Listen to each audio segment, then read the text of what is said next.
Welcome to SEC Sports Roundtable. This is your host, Shane Bailey, coming live to you here, recorded at an undisclosed location, but it's vaguely familiar to another one that was just on YouTube a couple weeks ago. But sitting across from me, I have Drew Young. Welcome, Drew. Shane, thank you. You're welcome. We also have a new host with us. Hello, Jay. Won't you introduce yourself real quick to everyone? Who you with? There we go. And we also have with us Brett Young coming at us. How are you? Shane, I'm great. Glad to be back with you guys once again. No, we'll get to this later about the picks, but congratulations on extending that lead. I'll do what I can, but there's still lots of football left and lots of room for you to make more mistakes and absolutely, and me to catch you. So. Well, and I also real quick, 2.5 weeks away from a huge Las Vegas trip, and I'm sure I'm going to turn this 70% winning percentage into about 30% once I get there. I agree with that assessment more than likely. Well, we'll see. I'm hopeful of that, except that you'll be playing with real money then. So Shane doesn't care if you lose, $2,000 or $3,000, as long as he can, catch up to you in this SEC Sports Roundtable, because there's picking contest. Then it's all worth it. That has no money involved whatsoever. Playing for pride, baby. Playing for pride. Well, we want to thank everyone for tuning in again to this SEC Sports Roundtable. Remember, you can find us a number of different places. I'll go over those for you real quick. You can find us on the internet at secsportsroundtable.com or SECSRT.com. We're also on Twitter at SECSRT. We also are on Facebook at SEC Sports Roundtable. You can also find us on Spotify, as well as iTunes. Is that enough places to find us? Can you get a few more out there, Shane? We need some easier ways for people to find us. I'm going to work on that. And that list is going to, take 80% of our podcast before it's over with. But we do want to thank everyone for tuning in and listening. Subscribe to it on iTunes. Subscribe to it on Spotify. Whatever it takes for you to get the latest episode, we're going to try to make it as easy as possible for you. This week, we really don't have any news. There's a couple of items there. It's all football related. And so we're going to get into those as we go through the games there. And so we're just going to get straight into the games this week because we had an action-packed week in the SEC. And we're going to start off with the Georgia Bulldogs hosting the other Bulldogs, Mississippi State. From all indications, Georgia is able to start this turnaround. I think they've got a long way to go. But, they're proving that. Let me just throw it out here, because are they turning it around, and are they the team that they needed to be, or is Mississippi State making that slide and they're not who we thought they were come the beginning of the season? That's a good question. Last week we talked a lot about this is the week we're going to separate the contenders from the pretenders. We had some tough matchups for a few people, and you know what? I'm not ready to say that Georgia has established himself as having turned it around and they're a team to beat. I do think, however, that Mississippi State has shown that they're not ready to take that leap that we really kind of thought they might be ready to do. They can't hang with the big three in the West. If you can't handle Georgia, you're losing by 2 touchdowns to them. I just don't think that they're ready. Now, the unfortunate thing with Georgia is I don't know if they have a game on their schedule. What you want to see is you want to see them play the cream of the crop. You want to see them play Alabama or LSU or Arkansas or South Carolina. That's kind of been the cream right now, and they have played South Carolina and they lost that game, so they don't have any more games against those big three out in the West. So, the only thing that'll show us that they're for real is by winning pretty much every game on their schedule the rest of the year. So, but you say that, I think, do they not have Florida coming up in a couple weeks? And that's a good point. But my point's going to be when we get to that game, I think Florida showed that they're not an upper echelon team. Now, I know that was my pick to win the East, and they might do it. I just really think that there's a huge separation from really you've got one being Alabama and LSU. I think you got 2 being Arkansas, and there's a pretty big step between those two, Arkansas and the top 2 teams. And I think you got everybody else below them. So, it's a hard thing. You can't take away from. Georgia can only play who they've got in front of them. But I don't think this tells us if Georgia is ready to make that jump to where they can contend for the SEC championship. I want to hit on Mississippi State. 5 weeks in, and I think I thought Mississippi State had a chance to be I think we all had LSU and Alabama, and obviously now I think it's not even a question of who the best 2 teams in the league are. But I mean, I kind of mentioned I thought Mississippi State, had an outside chance to surprise one of those two teams. And 5 games in, if you look at Mississippi State, they've beat one of the worst teams in the nation in Memphis in the first week. They've struggled mightily to beat Louisiana Tech, I believe, by 6, and they're now sitting at 0-3 in the conference, having lost to Auburn, lost to LSU, and now lost to Georgia. So I think it's safe to say that 5 games in, Mississippi State is not as good as we thought they were, at least not for me. And then with Georgia, Drew's talking about, I'd pick Georgia to win the East, and I still think they have as good a chance as anyone. I know the game with South Carolina obviously hurt them if that came down to a tie-breaking scenario, but the East is just it's beyond wide open, I think. I don't think there's a great team in the East. I'm not sure there's a good team in the East, but Georgia. Georgia, they had to last week. That was a big win for them.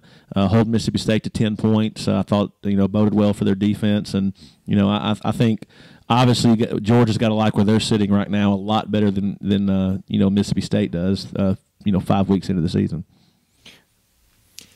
Yeah, I can understand Georgia getting beat by Boise State first game of the year. Boise comes out, has basically an entire offseason to prepare for one game, and we've seen what they can do with any time to prepare. They can beat anybody. But Georgia getting beat by South Carolina after watching South Carolina's last 2 performances scares me. If Georgia cannot beat South Carolina, I don't think we can really call them a contender. Well, I mean, I'm going to go back to their schedule and that they've got more things, more teams out there. Auburn, who all of a sudden has come to they're not going to contend for the West, but they're a much better team than all of us sitting at this table were giving them credit at the beginning of the season, and Georgia still has to face them. So that's one opponent from the West that might give them some trouble. And then they don't have the easiest schedule ahead of them. Yeah, they don't have Alabama or LSU, but let's face it, they still have SEC opponents to play every week. I think in my opinion, we're already, like I said, we're only 5 weeks in the season, but I think you've got 2 teams in the league that are 2 touchdowns better than everybody else. And I think Alabama and LSU are, I just think they're 2 touchdowns better, and with some teams 3 and 4 touchdowns better. So, like I said, I don't disagree with what Jay said. I don't think Georgia's a prime contender for anything. But if you look at the East right now, who's the best team over there? I don't know. I would have said South Carolina up until a couple weeks ago, but I wasn't impressed with what they did against Vandy, and obviously last week. Auburn goes in there and gets that win, at South Carolina. So, the East it's a mess right now. It's scrambled up, and it'll be interesting to see how that plays out over the next couple months. Well, I don't think we can. It's nice that Georgia's won 3 games in a row, but once again, Coastal Carolina. That's not you can't find anything out about the Georgia team with that win. And then, you played the 2 Mississippi schools, Ole Miss and Mississippi State, and they won both those by 2 touchdowns. So, by all means, neither one of those victories are just a convincing blowout. Both those wins at home, right? No, they played at Ole Miss. Sorry about that. Which, sure, I don't think it really matters. But I still think, you're not going to find out too much about them, playing against Tennessee. I think that's going to be a good matchup, but, win or lose, it's just hard until, when they get into their schedule against Florida and, like you said, Auburn here towards the end, maybe we'll know a little bit more about them. But at this point, that's if they can hold on and win against Tennessee. Absolutely, and Vanderbilt. I mean, true. I don't know. You put a gun to my head, I'm taking Georgia in that game pretty easily, but. You never know. So I think the East, it's weird. You've got the West, which is shaping up pretty nicely. You've got 2 teams that could be one of the better college football games in a long time. And then the East, you've really got 5 teams that I really wouldn't be surprised if any of those teams beat each other. Well, we'll talk about the West here and go on to the Arkansas game, because that's a team that after last week – you didn't think that they were going to be able to prove anything. They go down pretty big. I think 2 touchdowns to A&M and come back, or was it 3? Yeah, they were down. I think they were down 17 points or something at halftime. Points. So and then to turn around and come back and pull that out it's a neutral field being in Dallas, but that's pretty close to home cooking for Texas. That's still, I don't know how far College Station is from Dallas, but you've got to think that that's more of a home crowd for A&M, even just because it's in the state of Texas, than Arkansas traveling down there. And I think if we'll admit our mistakes, we're not perfect, and we do have computers in front of us and laptops and iPads, and we still mess things up, because I think we called that a home game for Arkansas last week. But maybe so. But as we were doing our picks, that's why my week was so bad. I think you might have gotten that game right though, Shane. I'm gonna blame the rest of my losses on that, because I was so confused. But we'll talk a minute about that. I think talking about an impressive performance by a quarterback. Absolutely. I'll tell you what, the best quarterback in the SEC is named Tyler. I'm going to leave it at that, because I don't know that it's Tyler Wilson or Tyler Bray, but the best quarterback in the SEC is named Tyler. That's just, I mean, that guy can throw the ball around over 500 yards. Just a dominant performance on offense. Once again, it's tough to say. 2 weeks in a row, Texas A&M has just blown a big lead. So is it that Arkansas is just great at coming back, or Texas A&M can't hold a lead? You don't want to take anything away from Arkansas, though. They played well. They never gave up. Being down, it was actually 18-point deficit. They were down 35-17 at the half, and come back and win 42-38. So they only gave up 3 points in the second half. So obviously their defense played a little bit in that game too. So hats off to Arkansas, Tyler Wilson, those receivers. They really played a good game in the second half and got the win. Yeah, I think that's a good win. That's Texas A&M. Yes, they've blown leads the last 2 weeks, but they've blown them to, they've blown them to Oklahoma State and to Arkansas, two top 15 to 18 teams. So top 5 passing teams. Absolutely, and like you said, Tyler Wilson. 510 yards. That's Tecmo Bowl like. That's putting it up there, and that's a good win. Yeah, is it a little alarming to give up 35 points in the first half? But I'd feel better about only giving up 3 in the second than how negative I would feel about giving up 35 in the first. So, however you want to look at that game, that's a good win for Arkansas. Is that Arkansas doing a better job of making adjustments at the half? Their defense? I think it would have to be. You give up. A&M can put points on the board. They put points up on the board every game they've played so far, and obviously you just glance at that score, and if you have no clue what the score was at the half, this doesn't look like an impressive defensive performance. But right. you give up 3 points in the second half of a ball game like that, and I think obviously they made some adjustments, and their defense stepped up when they had to. And Arkansas, they're not going to, I don't think, hold good teams to 7 points, 10 points, even 21 points. They're going to win these big games like you see that score right there, the 41-35s, the 42-38s, and that's how they're built to play, though. They're a high-octane offense. They're going to try to slow you down enough times, just outscore you, and that's what they were able to do in the second half against A&M. Y'all probably talked about it in the past couple of weeks, but they're still playing without. You mean you haven't been listening to our podcast? Well, not all of them. Let me tell you how to listen to our podcast. No, go through that again. Sorry, go through that again. Yeah, I can go through that again. But they're playing without their starting running back. But like Brett said, Bobby Petrino's teams aren't built to hold opponents under 10 points and win, ball games 14-10, 14-7. They score a lot of points. He's done it, everywhere he's been, I guess, except in the NFL. He who scores last wins. Is that absolutely? I do think obviously it was an interesting game to kind of welcome Texas A&M to the SEC once again, to show, in my opinion, that probably a slightly above average SEC team beats a top 10 any other team in the nation for that matter. So once again, it shows how strong the SEC is. I do think Arkansas kind of sleptwalked probably through the first half, a little bit of an Alabama hangover, but they obviously got it going. 510 yards. Sure. Too many weapons. I think that the tough thing is, I said it a minute ago, is you've got Alabama and LSU as the upper echelon in the SEC. And now Arkansas, they're behind them, and I think they're behind them for one simple reason, is because they don't have the defense that Alabama and LSU have. But I don't think there's a better offense in the entire SEC than what Arkansas has. So exactly what you're saying. It's hard to really say great job on defense, guys. They did hold them to 3 points, but they gave up 630 yards of total offense. So exactly what Shane said. You got to score last, and they did, and I think they're going to win quite a few games like that. How does that set them up, though, the rest of the season? I think they've got Auburn next, and then they're going to play the Mississippi school, Ole Miss, at Ole Miss, then Vanderbilt. The East opponent's going to be South Carolina, Tennessee, and then Tennessee, then Mississippi State, LSU. So, could that potentially be the game for a 3-way tie in the West? Are they that good? No. Okay. So we're going to give them that second loss right there. No, I think they're good, but I mean, talk about a tough schedule. I mean, Auburn, that's going to be a tough game. Ole Miss, I don't think that's going to be too tough. They should be able to handle Vanderbilt. Their offense is too good, in my opinion. South Carolina, that's not going to be an easy win, I don't think. Tennessee, they should be able to handle, but I don't think that's going to be an easy win.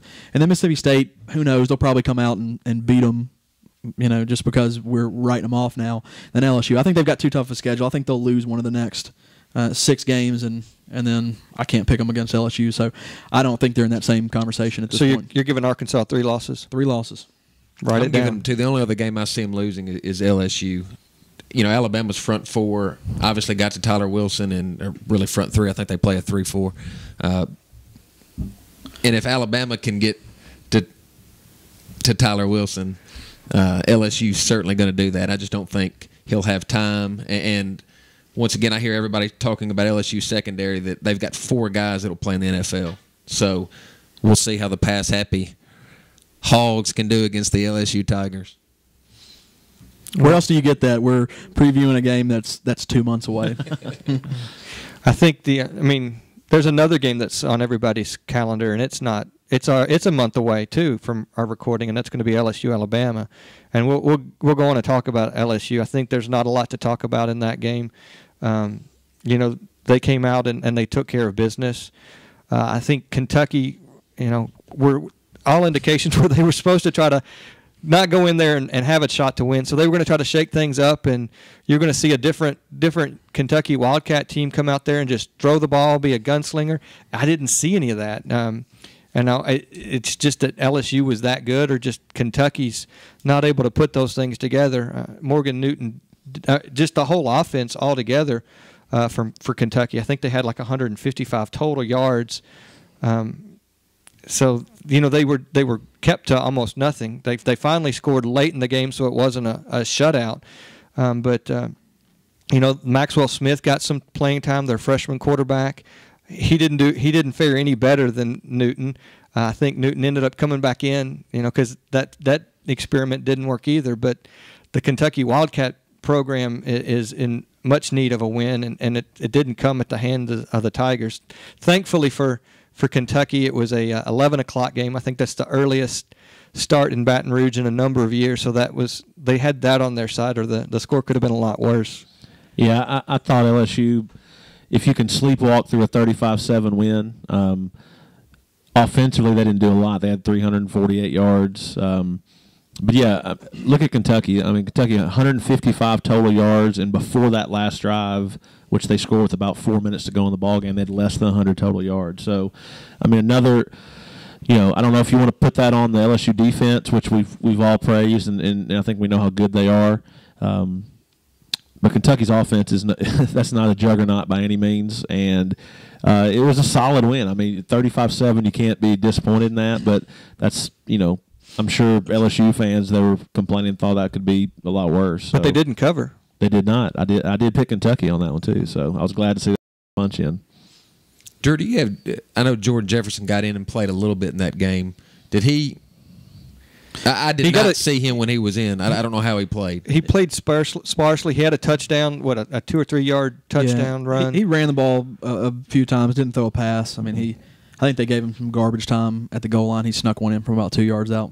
Once again, looking down the road, I see that as being one of the only things that can hurt LSU is having the 2 quarterback controversy. It obviously, against Kentucky, a team that can't move the ball, it's not going to matter. I don't think there's a controversy. I think Jared Lee is the starter. I think he's the guy. He's proven that he's capable. He doesn't make a lot of mistakes. He's not going to throw the game away. And we've talked about that on previous podcasts, that you just need somebody serviceable that's going to make smart decisions over there. And Jefferson wasn't the best quarterback before this year. And so, what's between the ears there with the smart decisions in a bar is not going to prove well on the field either. I would totally agree with you, except for the fact that Les Miles still coaches LSU Tigers. You never know what's in between those ears. Right. I think what you'll see is you'll see Jefferson in similar situation. They put him in actually in the first quarter of the game, but he had a 1 yard touchdown run. You're going to see him in 3rd and 1s and some shotgun. Won't be a true wildcat obviously because he's a quarterback, but at the same time, I think you're going to see him get his time in those spots. I agree with Shane. Jarrett Lee's going to be the quarterback.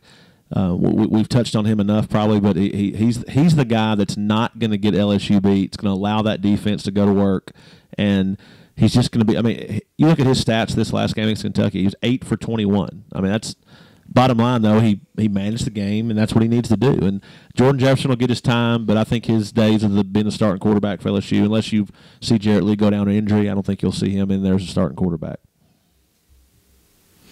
Anything you want to add there? Kentucky bad, LSU good. Fair enough. So such insightful. There's really not much else you need to say about that game. What has happened to Kentucky? They lost Randall Cobb and Derek Locke and Patrick Patterson from last week. Patrick Patterson, they lost. As Shane said last week, they lost their center in basketball, and it's just really hurt the. It's really hurt the team. Destroyed their football program. I don't think you can replace Cobb and Locke. And I mean, 60% of the offense was done by 3 individuals last year, and all 3 of those are not here: Hartline, Cobb, and Locke. It's obviously hard to judge against LSU, but you know they're not scoring or moving the ball against Western Kentucky. I know y'all. I've talked about this, but 3 players are not. They still have athletes there. They still give out scholarships at Kentucky. The last time I checked, so I don't understand it. I just think they're depleted. I mean, they haven't had anybody step up. Morgan Newton. I think I sent a tweet out about 8 minutes into the opener against Western Kentucky, and I said, "Is the Morgan Newton experiment, is that over?" And Shane said, "Come on, man, we're in the first game." But I don't know if Shane disagrees now. It's he hadn't done it, and it's going to be tough. I mean, that's tough to overcome, not having a quarterback, and they really don't. I mean, they don't have a playmaker. So, but they got that Trevathan kid. I know he's local, isn't he? Didn't he play at Laverne? No, I have no idea. The linebacker. Yeah, they have like Trevathan. Yeah, he's on the other side of the ball, and I think he's a decent player. But other than that, But the problem with that is, I mean, who is Newton's replacement? Maxwell Smith, but he went 1 for 5 for a total of 9 yards. So, I mean, sacked twice. I think one of those was a fumble for a touchdown. So, good game. You got Max. What are your options after Newton? And that's just it. They're not there. Kentucky's had such a strong run over the last 5-6 years, at least making it to the bowl, having some winning seasons, that it's a rebuilding year to make it to halfway. Shane, one thing we haven't addressed is most of their, I mean, and I'd say a good 90 to 95% of their under the table money is going to basketball now. So there's just not enough money to pay the recruits. Calipari's taking all that money, so. It never went to football. Well, I mean, it was like an 80-20 split, but now that you're getting the number 1, 2, 3, 4, and 5 ranked players from rivals. So you're saying Joker has got to get in with World Wide West like Calipari is? We got to find who the World Wide West for football is, and offer Nike contracts to players before they even come to college, and you're going to get some good players. All right, we're just going to go on and we've got jab number one from Drew, and the hits keep on coming. Guys, I'm just telling you this: you get tame Drew during football season. Listen during basketball season, and we'll practice that edit button for Shane, and I'll probably get ejected from a podcast or two. So the good thing about that is now that the NBA lockout's there, half the NBA players just going to come out and hang out in Lexington. So. I know. I saw your tweet about that. I don't know who you got that from.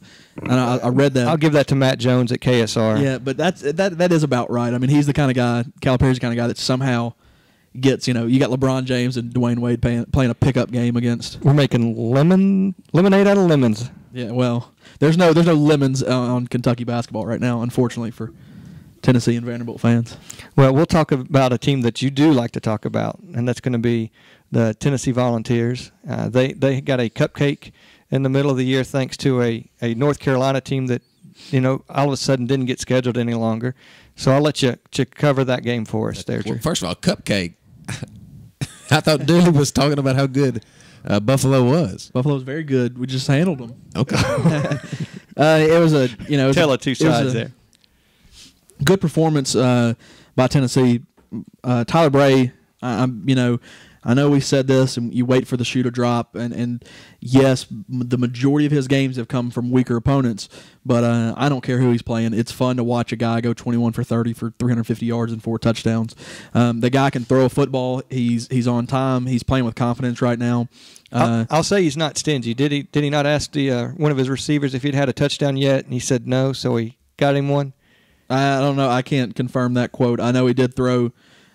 He did hit about 8 different receivers and threw 2 touchdowns to Derrick Rogers, who's is doing a great job of replacing the best he can, Justin Hunter. I mean, he was not that Hunter was just a superstar and Rogers was nothing, but Rogers has come in and he's caught I think 6 touchdowns. I can look that up here in a minute. 6 or 7 touchdowns on the season, which is a good start to the year. And the running game got untracked a little bit, and their defense played well and won a pretty easy game. Didn't have to exert too much effort in the second half. Yeah, that's what Tennessee's supposed to do against Buffalo. And over 540 yards of offense, held them to 260. And I think, like Drew said, you're almost coming to expect Tyler Bray to be around that 300-yard mark. I mean, yes, against Florida, by far the best defense I think he's played so far. Was it Heisman material? No, but he still threw for 280-something yards against Florida. So, Bray throws for 342. I'm sure if they'd have kept Aaron out in the second half, he could have had more. But I like seeing the 199 yards on the ground. And I like Tarn Poole. I guess he's the best that Tennessee can put out there right now. He's not a game-breaking speed type guy, but he does what he's supposed to do. I mean, he keeps putting up 100-yard games, and it's hard for me to get too upset with it. But I guess I continue to watch Tennessee at times and just think of some of the backs they've had in the past, and maybe I'm just a little greedy in that regard. But like I said, I like Tarn Poole. I think he's a hard worker. I don't think he's a great running back. But it was good to see Tennessee put up that yardage. But I know we'll talk about the Georgia game when we break down next week's schedule. But I think Derek Dooley's biggest game is next week, and I'm sure we'll get more into that. But a good win for Tennessee. Beating Buffalo 41-10 this week. All right, we're going to just go on, talk to. I think we touched on this game earlier, the Auburn-South Carolina matchup, and South Carolina is really, really struggling. I mean, the wins that they've gotten through the first couple games of the season have not been impressive wins. There's lots of chinks in that armor, and I think, like we've talked about, the East is a wide-open East, and Auburn proved that by beating South Carolina. I think it's actually making some room for your Tennessee Volunteers. Now they've got a couple of big matchups to go, but they've just got to beat Georgia and Florida, and Alabama. We're going to LSU crown them. Arkansas. You're crowning Heisman's over there. Can I not crown UT? Yeah, my Heisman Trophy winner. He was right on track to do it and got hurt this last week. So talk about that. I think it's tough, man. I absolutely love the South Carolina defense. I think they're so talented. Clowney has been everything he was cracked up to be. That guy's in the backfield constantly. You got Melvin Ingram on the line on the other side of him, and he's had an unbelievable year. But they're not doing anything on offense. Lattimore got held in place a little bit. Here's what I like to see. If you look at the stats, you can find out a lot about the stats. Michael Dyer for Auburn ran the ball 41 times for 141 yards. They pretty much gave it to him over and over and over and over again, and finally, he's going to break one and score a touchdown. Lattimore, they gave him the ball 17 times for 66 yards. So as crazy as this sounds, I mean, it was a pretty, they ran more than they passed. I'd like to see that passing number when they found out that Garcia wasn't going to be able to do it, reduce those passes and just keep feeding Lattimore. I think that's their best chance is just letting him. Auburn ran the ball 67 times total.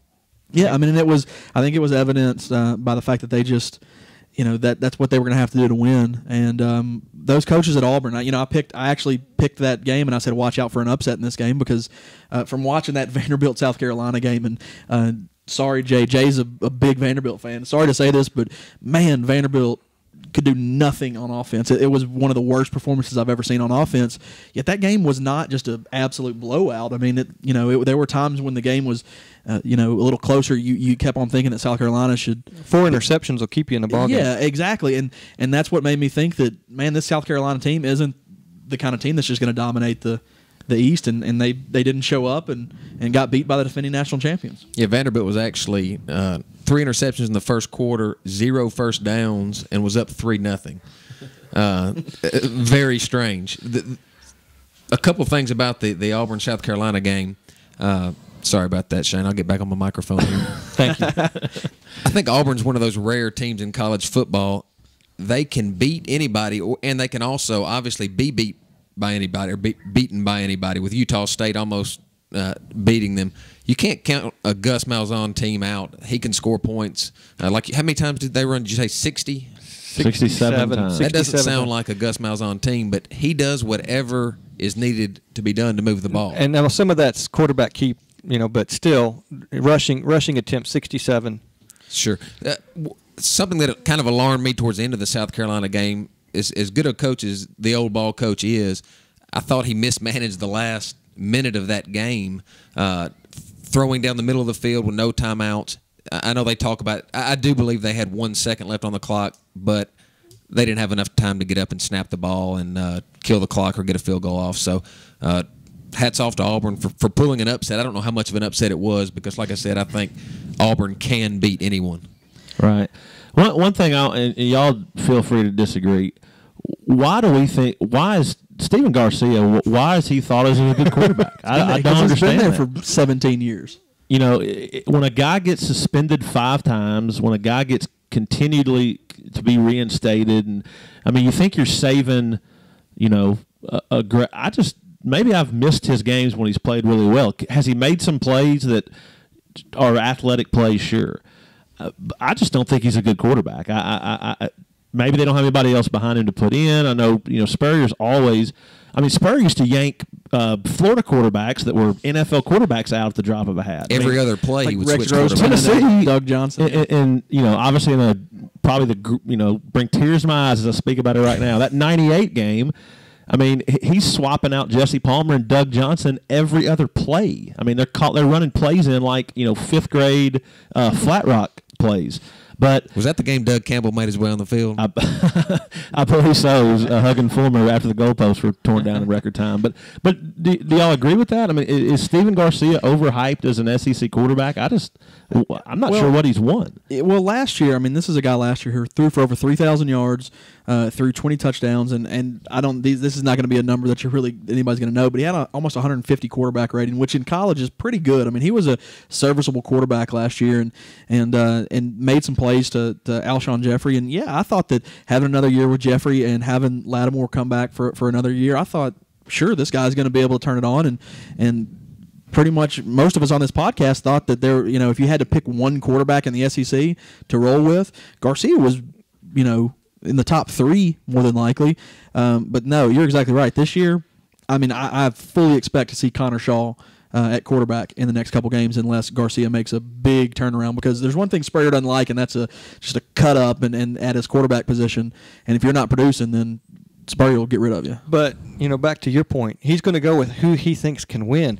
And as bad as Garcia's played the last couple games, Shaw must not – Shaw's got to be even worse. He must be water boy.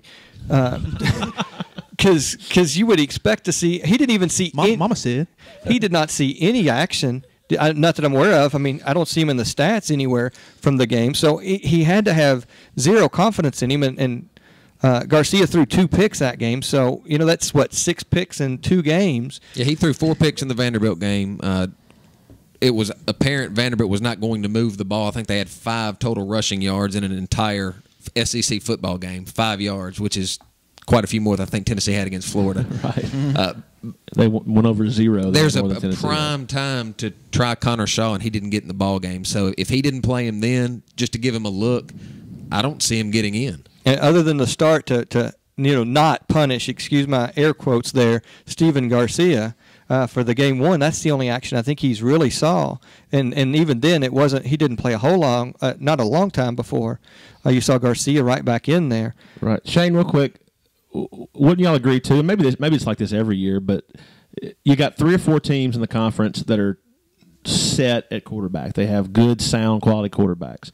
You've got 3 or 4 teams that have those game manager types that aren't going to win a lot of games for you, aren't going to get you beat. All right, I know where you're going with this, but wouldn't you expect a Spurrier coached football program to have one of those top 3 quarterbacks? Absolutely, but I'm putting South Carolina along there with Kentucky and Vandy. I mean, how many times have we said, God, you got to get that guy out of there?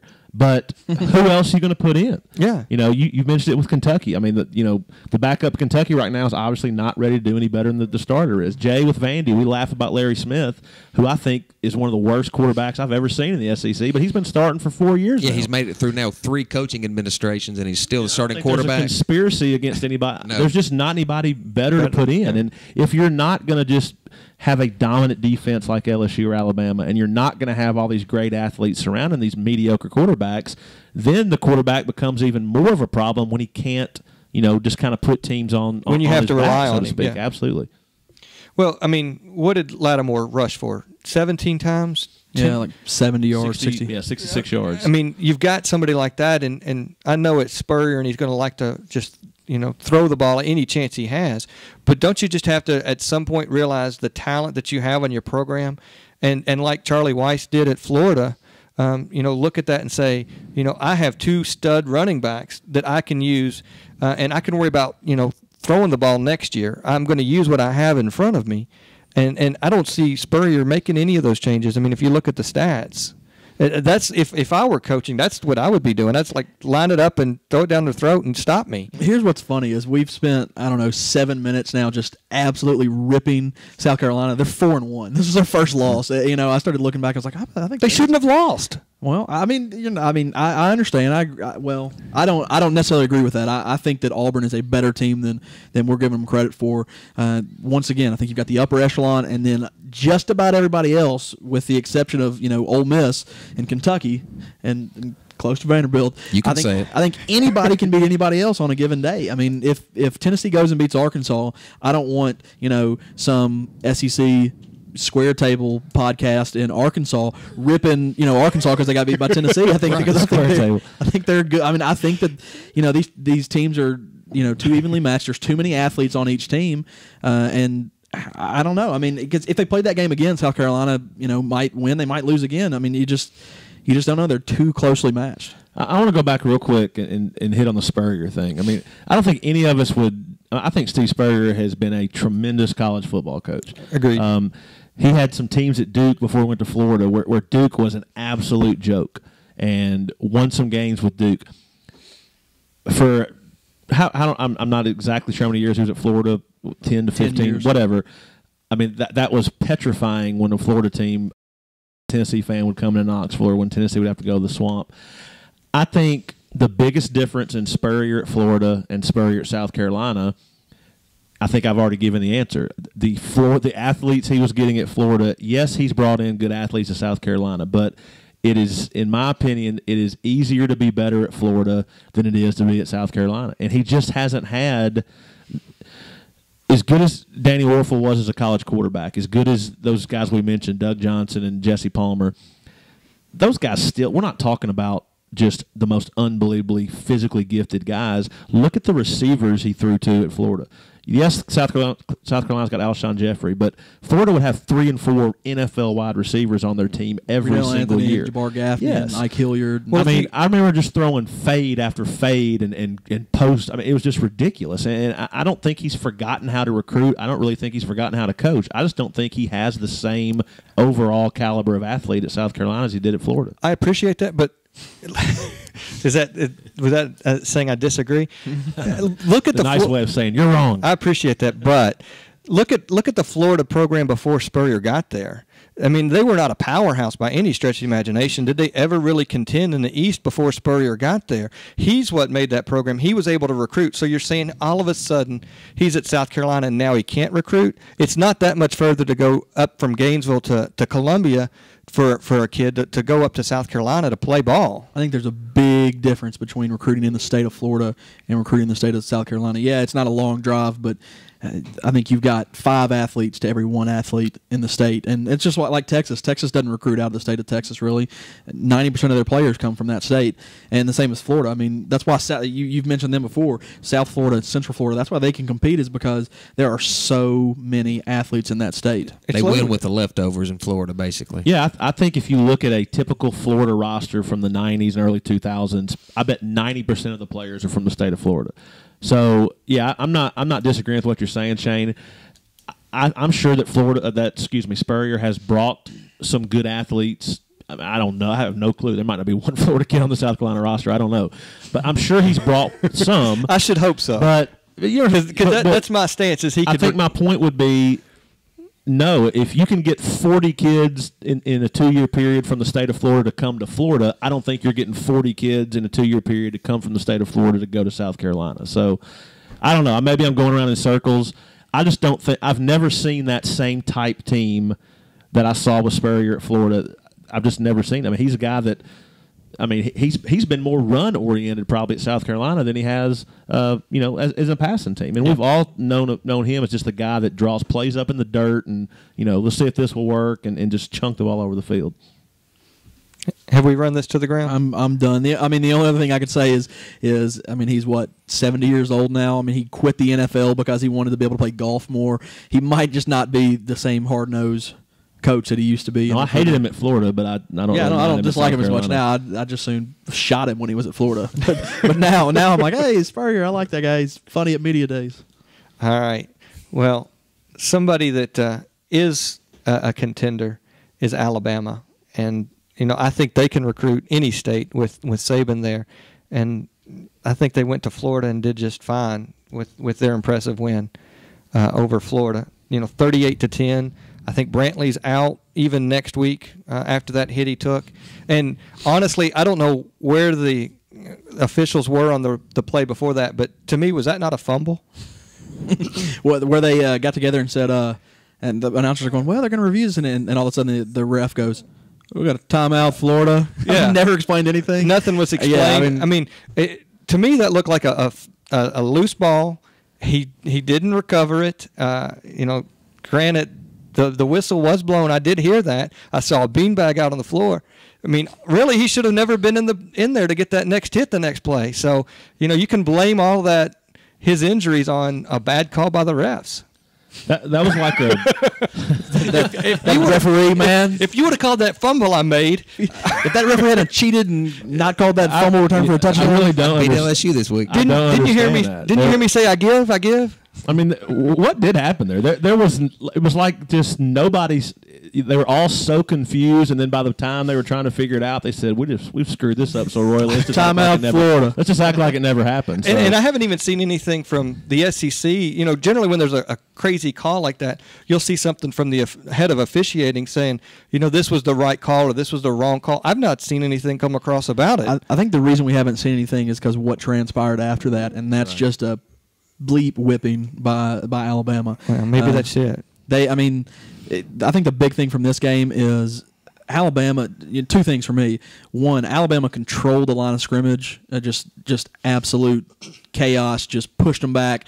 Trent Rich. And the other thing I was going to say is Trent Richardson is a beast. The real deal. And now what you can include with that is it's pretty easy to run through some of the holes that they were creating, but man, I thought that was just a dominant performance on the line of scrimmage, both on the offensive and the defensive line of scrimmage. And Florida, it's kind of like Florida came out and threw some punches trying to knock them out, and they completed that long touchdown, and they kind of hung with them at the beginning, but Alabama was too good. Yeah, I thought Alabama was going to win that game after their very first series. Obviously, Florida comes out on the first play, really second play of the game. First game, I believe, was a penalty. Through the 80-yard touchdown pass, Florida pretty much says, so what, turns around, hands it to Trent Richardson. They march it down the field and score with ease. Trent Richardson does not go down on the first hit. He really doesn't go down on the second hit. He could rush for 400 yards next week against my Commodores if they choose to do so. But Alabama's for real. It's a two-team race. It's just a shame that they're both in the same division. Here's the deal with Trent Richardson that makes him so good. When he gets hit, all right, add about 3 or 4 more yards at minimum, and that's where he's going to go down. I mean, I remember them talking as I was growing up about, notice how all good running backs, Fall when forward. they get tackled, he not only is he falling forward, he's usually running over the first guy that hits him, and then whatever his, I know they usually talk about yards after contact more with receivers, but like Drew said, yes, there were some nice holes for him to hit, but there was a ton of times About 90% of his yards are where after he'll contact. get hit either at the line or a yard or two past, and then he'll pick up 6 yards. So I think, there are just a ton of good players in the SEC. Not to rehash all the guys we've already talked about, but any discussion that doesn't involve Trent Richardson as one of the best players in the conference is a stupid discussion. So, like Drew said, butt whipping up and down the field. They made Florida look like just a middle Kentucky? class team. I don't know about that, but yeah, Alabama's ridiculously good. And again, as we continue to hype a game 4 weeks away, I friggin' can't wait until LSU Alabama. November 5th. Let's have it on our calendars. That's going to Take the first Yeah, that's what I was about to SEC roundtable road trip. If That'd be pretty cool. if any sponsor out there just happens to listen to this, just you can have all of our sponsorship for the rest of the football season. Just pay for 4 tickets and some the cost to go to on site and You cover could that. probably apply for media passes. I mean, I'd pay for my own travel. there we go.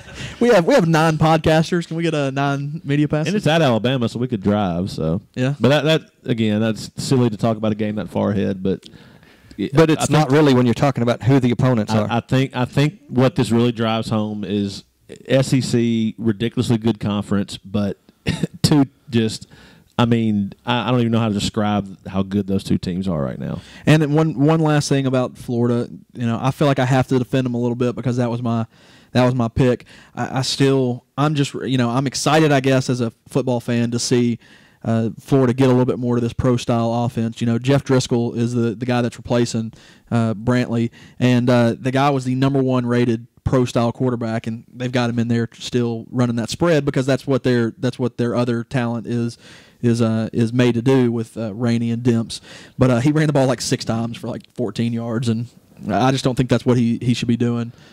And can we have a weekly medical update on Will Muschamp? I mean, can we attach a heart monitor or blood pressure? I mean, All class, baby, all class. I think more than a Unbelievable, heart monitor, man. you just need to go in and put a defibrillator there. So Oh my God. when he goes into I a guarantee rest, there's one sitting behind the bench. They're just keeping it out of sight because he is going to have I don't know what you want to. I mean, he's a intense guy. Let's say that. If Chris Farley were still around, he could probably have a little skit on SNL. all right. So That's a good joke, Jay. yeah, Woo, that went well. All right. All right. Have we went anywhere? Anything else we need to cover on that? I mean, Alabama is just that impressive. I think that's what we've shown. Now, on the other hand, is Florida not who we thought they were a couple weeks ago? I think they're just outclassed in that game. It's hard to tell. I still think. Who knows? I mean, they might be the class of the East. I mean, it's just so hard to tell. It's kind of like Georgia. You just don't know. I'm excited to see those two against each other, but and I think this is going to hurt them quite a bit, not having their quarterback. So, and they get to play LSU next. Good job, Lucky. Good job by Florida. you. Well, the last game, we're going to end on such a game that I know that the SEC Sports Roundtable Nation was glued to their televisions to watch, was Ole Miss traveling to Fresno State to get a victory. So Houston Nutt was able to go to the West Coast and win. So maybe that's what he's going to need to do a little more this year. But I don't think he's got any more of those on his calendar. No, I think we're obviously an SEC show, and we all believe in the SEC. To me, it shows. I mean, I guess Fresno State wasn't some national powerhouse. I think we all know that. But Ole Miss, I think, is arguably the worst team in the conference. Goes on the road at a 10 o'clock game, basically, and beats Fresno by 10 in a game that I did watch a little bit of and didn't think it was entirely that close. So a much-needed win for Houston Nutt, a much-needed win for Ole Miss, and you got to say a good win for Ole Miss. Any win for Ole Miss right now is a good win. So I think going on the road, and it might have been good for him. I mean, with as much crap's been going on around the Ole Miss program and just rumors swirling and probably good to get away and get out to California and get them a good win. So, hats off to the Rebels this week. I didn't watch a snap of it. Based on the stats, Jay Scott carried the ball 24 times for 138 yards. No, I think the one thing is Brett's breakout player, Randall Mackey. He's kind of taken the quarterback position by the reins, and he threw for over 200 yards. So who knows, man? If he did a good job, I didn't see it though. So all right, well, Drew, I'm gonna let things start. Well, actually, Brett, once you give us an update, we're going to go into next week's picks and give us a recap of where everybody stands. I know you're happy to do that. Shane, I would love to do this. I think y'all glossed over this last week, but if you look at our website, y'all can correct me, www.SECSRT.com. Each week, our group we've got eight guys on our panel that pick all the SEC games, and you can check us out and see how we do each week. But last week, and I'll just kind of quickly go through and give each of our panels weekly record and also where they stand for the year. Shane Bailey, our host, 3-4 on the week, puts him at 24-17-1 for the year. Drew Young goes 4-3 on the week, not bad. At least didn't lose any money. Yeah. 22-19-1 on the season, so treading water above the 500 mark. Brett the Greek Young, just total domination so far. I wish I could do this when it counted, but 5-2 on the week, 29-12-1 against the spread now for the year. Not just 17 games above 500. Not bad. But again, I'm going to put that to the test here in a couple of weeks. Chad Caldwell goes 3-4 for the week. He is at 20-21-1. So shout out to Chad for his under 500 overall at the moment. Blair Smiley, he went 3-4 as well for the week. He is at 21-20-1. So one game above 500 there. Big Mark Wisner, 3-4 for the week. He is at 24-17-1. He is tied for second currently with Shane. Both those guys trailing the Greek by 5 games. Trent Satterfield at 4-3, just a paltry 17-24-1 overall record. Trent's fantasy football team, unfortunately, doing about as well as his prognosticating right now. And then the ghost, Dean Fulton, at 3-4. Dean has been left out a couple weeks here, but he is over 500. He's at 16-11-1. So that kind of lets you know where we are right now. Still not bad. I mean, most of our guys, we got 1, 2, 3, 4, 5, 6 of the 8 above 500 against the spread. So if we could get Trent and Caldwell to pick it up a little bit, we could really be throwing these things out there and maybe start one of those gambling hotlines. Can we get that? I mean, do we have enough time to plug one of those gambling hotlines? Gambling hotlines. Be one of those, that guy that they advertise on 104.5 that every game you can act on this like right now, like he knows what's going to happen. Call right now, and if you lose, you get the rest of the season free. That's right. Are we ready to? You got a minimum there, like you got to drop $1,000 or something. Don't you? You could act like this game's already been played. That's what I was trying to think of. I can't lie. I've called one of those in the past. All right, here we go. We're gonna. All right. So what did you learn? What did I learn? Did you win? I don't. I think we're those are like massive Ponzi schemes. I think we're betting. Well, the funny thing is you give $100 and get 3 of your friends to give $100. Well, I remember, there was like a website and people would call and then post everybody's picks, and I think it was just totally found out that you called the same number and he gave the opposite sides to 2 people. So like half the people. I guess you get 1,000 people to call the first week, and 500 of them win, and 500 of them lose, and so the next week those 500 call, and then 250 of them win, and then 250 lose, and then 125 and 125, and then 70. But after 4 weeks, you still have 64, 65 people thinking so now you're the greatest picker ever. Everybody, man, he's picked 7 in a row, right? Then you're getting these guys that are going to keep calling, even if they get some losses in a row, they're still picking them because they got 7 in a row, right? So. Who knows? I don't think I won any money. I was probably betting like $10, and we pay like $20 to get a pick. It wasn't very smart.